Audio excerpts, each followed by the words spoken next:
Alright, I'm gonna go over Amigo the Devil's song Hell and You. I really enjoy that one. He does a lot of songs with atypical chords that kind of sound spooky, but they're also very, very banjo friendly. This particular chord, or this particular song, it has, I'll warn you in advance, if you're not comfortable playing chords, these are kind of intermediate level chords. You're gonna pretty much use your whole hand to make these chord shapes. There's alternative ways to make those chord shapes, but the way I'm going to play them is pretty much, it's going to have the chords A minor, it's going to have F, D minor, and there's an E major in there. Now the thing about that E major is if you're used to playing an A minor scale, usually you're going to play the E minor, but that E major serves as sort of a leading chord back to the A minor resolve. So that's a little bit of music theory, but don't have to worry too much about it. You can just straight up memorize the chords. Now, what I did, just to be transparent, is I went ahead and got these chords from Ultimate Guitar. This is not an advertisement for Ultimate Guitar. It's just convenient because I have an app on my phone, and I can print it out from there. So somebody in the community figured out these chords and put them online, and so I'm playing off of that. So there's a lot of videos that he's done. You can also see the chord shapes he's doing in his performances. So if you're a clawhammer banjo player, you might be used to more of a melodic approach where you're kind of picking out individual notes. Maybe that's a more tab-centric way of playing. I like to play off the chords because it makes the left hand work a lot easier, so I can focus on singing. And I kind of recommend that for people who like to just, whose goal, like mine, is really to use the banjo as an accompanying instrument for rhythm so that you can sing along. So I'll go through about half the song. Now the cool thing about this is the first half of the song and the second half of the song are pretty much identical as far as the chord shapes go. So and the intro is pretty much the same chords that you're going to have on the verse. Also, the song is going to have a verse, a pre-chorus, and a chorus. That's something that Amigo the Devil does a lot, is there's different parts. It's not just straight up verse, chorus, verse, chorus. It kind of, I think it makes for more interesting songs.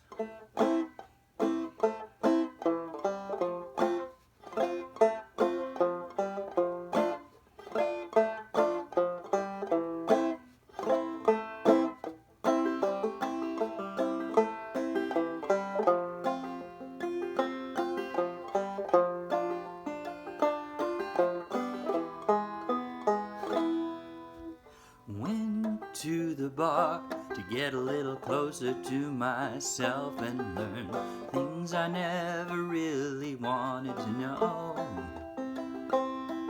The walk got a little far, so I got into a cab that smelled like vinegar, stains that showed what's in the girl before. But I wanna be where all the stupid things I say sound so romantic and true. 'Cause I'd rot in hell with you if you just asked me to. I love the shitty things we do together. Live with me in this sin forever. Hell and you, I know you want it too. I say take the shot, see this chance, feel the fire and let me have this dance with you. We take things a little far, but you couldn't name a place I wouldn't go with you. And I'll go ahead and stop that there. But I wanted to show at the end, before I go into the second verse, how I have that little break. So I just kind of, that's one thing that he does a lot of also, is he's not shy about taking gratuitous pauses between the parts of the song to add that kind of tension. If you play a lot of clawhammer banjo, it's just kind of a machine gun of sound that just kind of barrels through, and it really, I once heard someone say that music is the space between the notes. And I thought that was kind of clever because it's really that in art we call that negative space, right?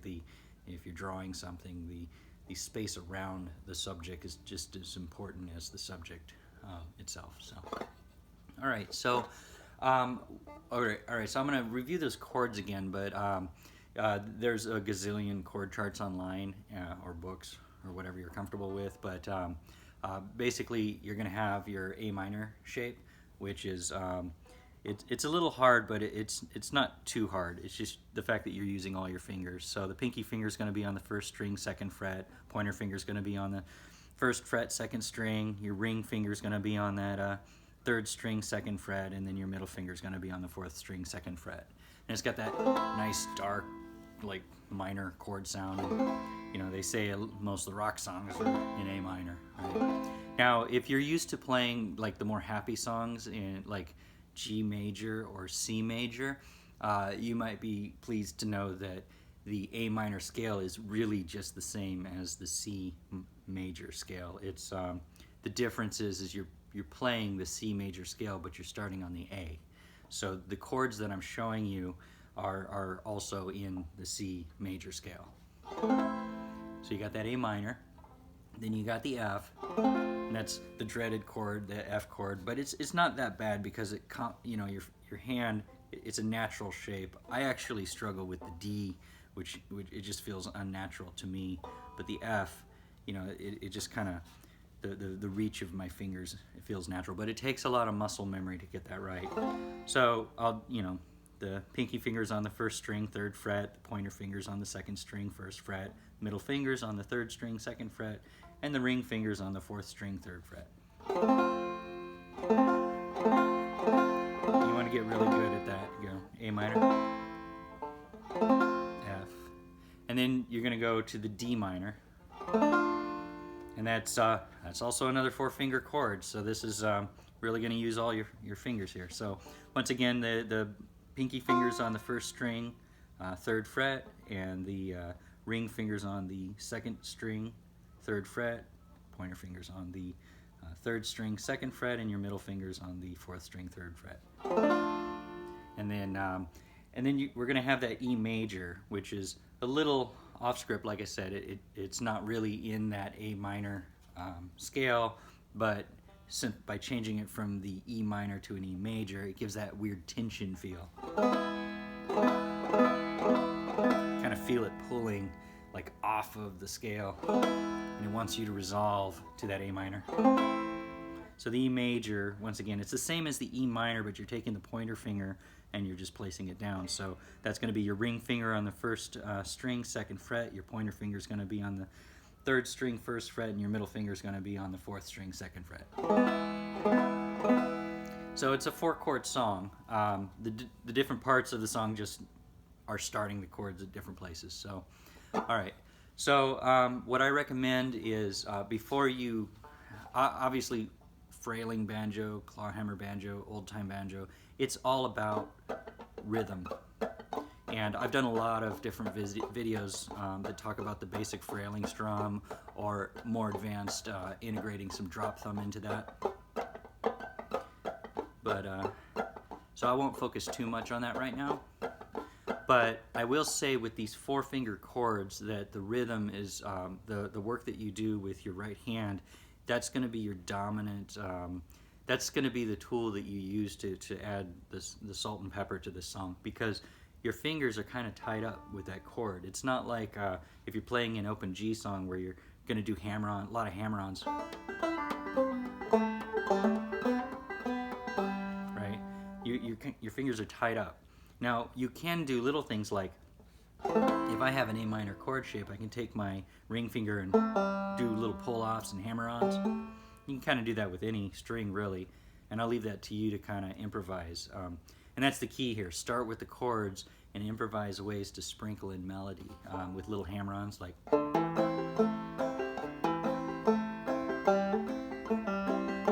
So all I did there is I'm holding the A minor shape and I'm just doing hammer-ons, pull-offs with the fingers in the position. And it works because when I do those pull-offs with those chord shapes, it is exposing that underlying G chord because the banjo's tuned to open G, and those notes are also in the A minor scale, and that's because the G major chord is in the A minor scale, right? So that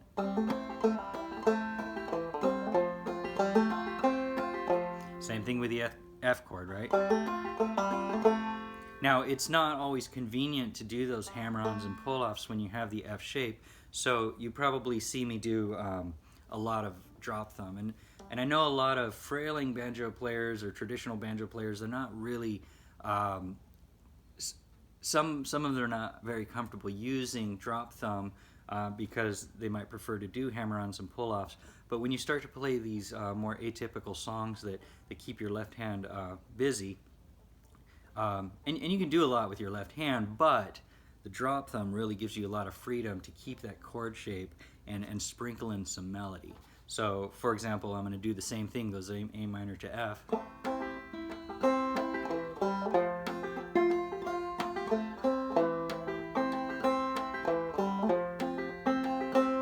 So by doing the drop thumb, I'm breaking those quarter notes in half, and that's really what we're doing, because remember, the banjo ultimately is a rhythm instrument. The melody, especially the subtleties of the melody on those eighth notes, they get lost on the listener. All they're really doing is feeling the general chord tone and how you're breaking that chord up, breaking those notes in half. So whether you're doing a hammer-on or you're doing a drop thumb, at the end of the day, the listener isn't going to know the difference. So it's really do what is comfortable for you with how you're holding the chords. So if I'm doing a G, an open G, it's really comfortable to do hammer-ons. But if I'm doing an A and I'm kind of focused on clamping down and holding that chord shape and focusing on the chord transition in the song, well, I let my left hand or my right hand do a lot of that work. So also, one thing that's nice about these full chords is, and I know I haven't really gotten into the song a lot yet, but I'm just talking a lot about the technique. But when you're talking about these full four-finger chords, one really cool thing that you can do is that vamping.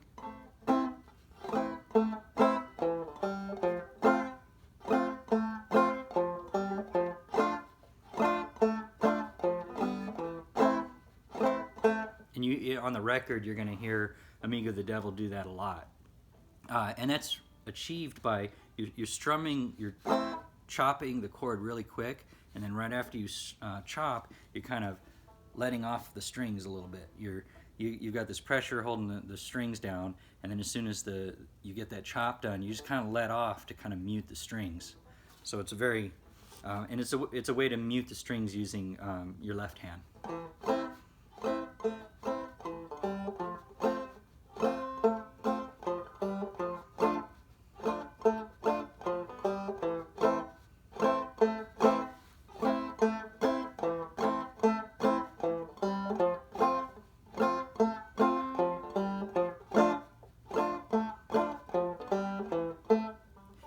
Resolving that E major, and that's a nice one to let ring out, and I like to pluck those individual strings.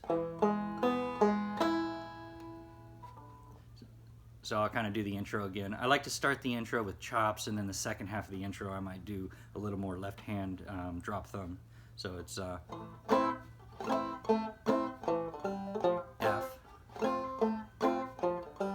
D minor, back to the A minor.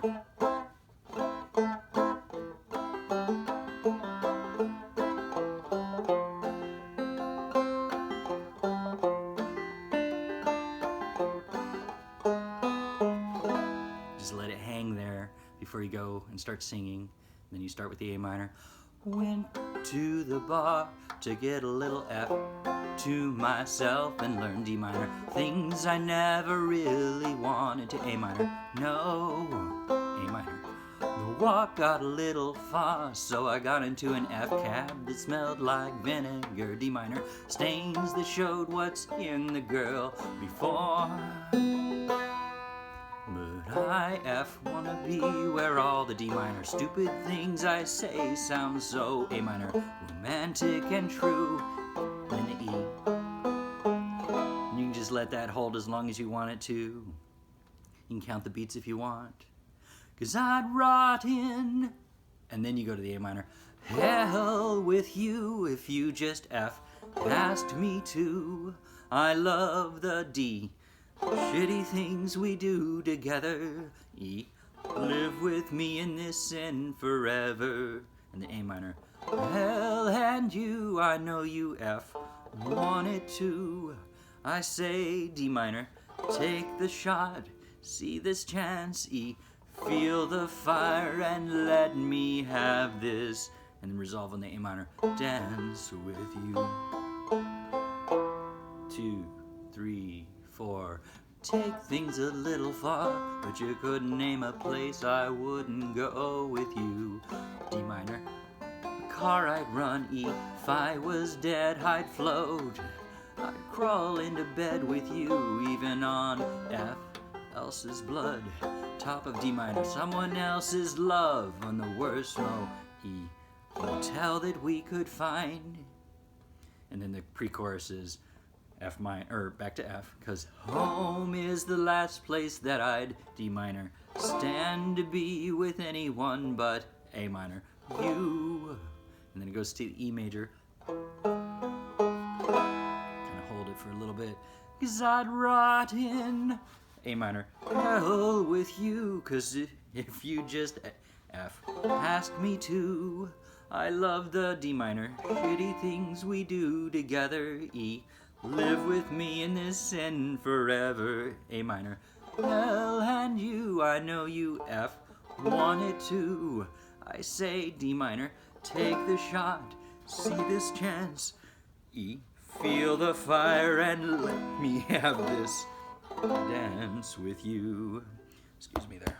A little too much coffee this morning. All right, so what I would recommend, because another difficult thing about this song is knowing when to come in on the chords, because you don't always want to write a song where the word starts right when you start playing the chord.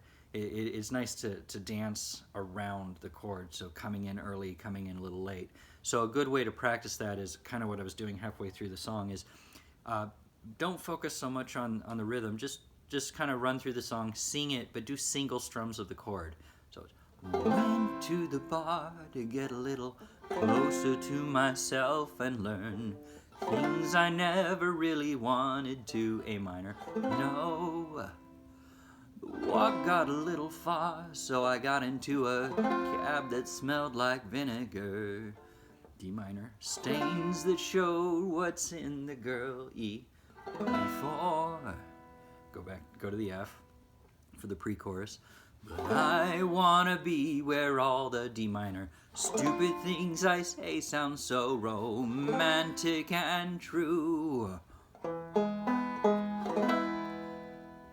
So you're gonna come in with a bunch of words before you do the chord.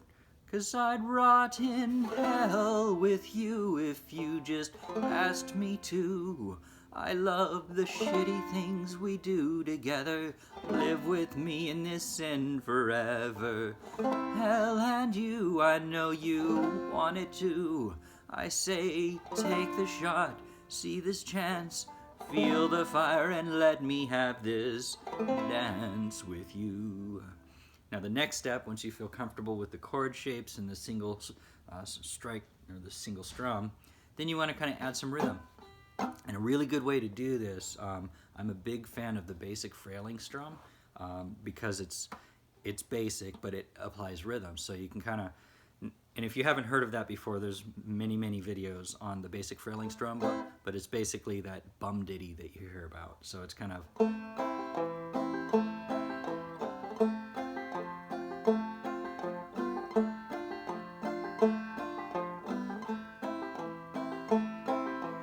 A minor, F, D minor, resolve on the E. Now you notice I didn't do any hammer-ons or pull-offs or drop thumb. That is the most basic foundation of playing clawhammer banjo, or frailing banjo, depending on what you want to call it. It's really about just maintaining that rhythm. And frankly, the rhythm is more important than any of the sprinkling in of notes. You want to really just keep keep that beat going, because that's the foundation to the song. So you can go through the whole song and just do that basic frailing, and people are going to be listening to you singing more than they're going to be listening to the melody on your banjo. So it's more important to keep that foundation with your playing so that you can focus on the singing. So I'll kind of run through that a little bit with just the frailing banjo. Went to the bar to get a little closer to myself and learn things I never really wanted to know. The walk got a little far, so I got into a cab that smelled like vinegar, stains that showed what's in the girl before. But I wanna be where all the stupid things I say sound so romantic and true. Nothing special, 'cause I'd rot in hell with you if you just asked me to. I love the shitty things we do together. Live with me in this sin forever. Hell and you, I know you want it too. I say take the shot, see this chance, feel the fire and let me have this dance with you. So you can get a lot of mileage out of that. And then after that, that's where the craft of playing banjo really kicks in, and you just sprinkle in the drop thumbs, the pull-offs, the vampings, the thumb coming down. One thing I like to abuse is I'll just play a whole note strum, so it's went to the bar to get a little closer to myself and learn things I never really wanted to know. Right, so there I'm just using my middle finger to strum down. I'm not even using my thumb. Right, so that's the song. I could really go on forever and talk more about the actual nuances of the technique, but I kind of sneak a little bit of that in every video I do. And if you have any other songs you'd like me to show you that I've played, I kind of like to post songs. I did this song, I put a capo on it on the second fret. So if you see the version that I did, I'm playing it instead of A minor, I'm playing it in B minor. Nothing changes. I'm still using all the same chord shapes. I tune that the fifth string is up a whole step. I have a little railroad spike that I can do. So it just sounds a whole step higher. And that's great because towards the end of the day, I don't like to sing so deeply. Maybe I'll sing a little higher pitched. But so you can try alternate tunings. Also, one thing I'd like to mention, and I'm kind of stretching this video out, but is you don't have to play the chords at the root of the neck. If you want to, and it's a really good exercise, is try all these chords further up the neck. And again, go find some chord charts, and you can do the A minor up here. Went to the bar to get a little, and there's a F shape, closer to myself and learn, D minor's here, things I never really wanted to know. Right? So as you're getting better at playing banjo, learn to play those chords up the neck. And then the really cool thing about that is if you've done that, then you can go, oh, well, I can just put a capo right here, and then I can play that, and then you realize that A minor shape is now an E minor shape. So yep, that's actually C. Okay, do that again.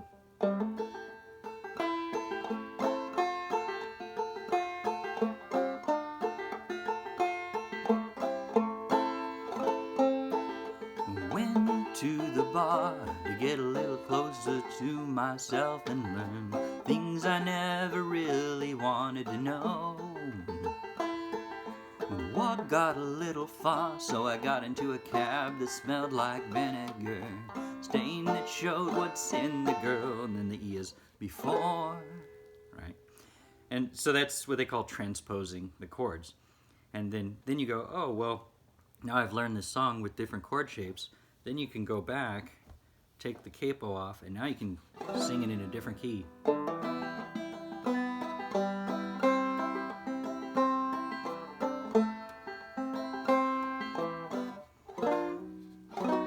Right, so went to the bar to get a little closer to myself and learn things I never really wanted to know.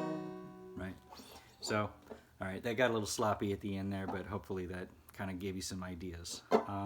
Anyway, hope that helps somebody. All right, thanks a lot.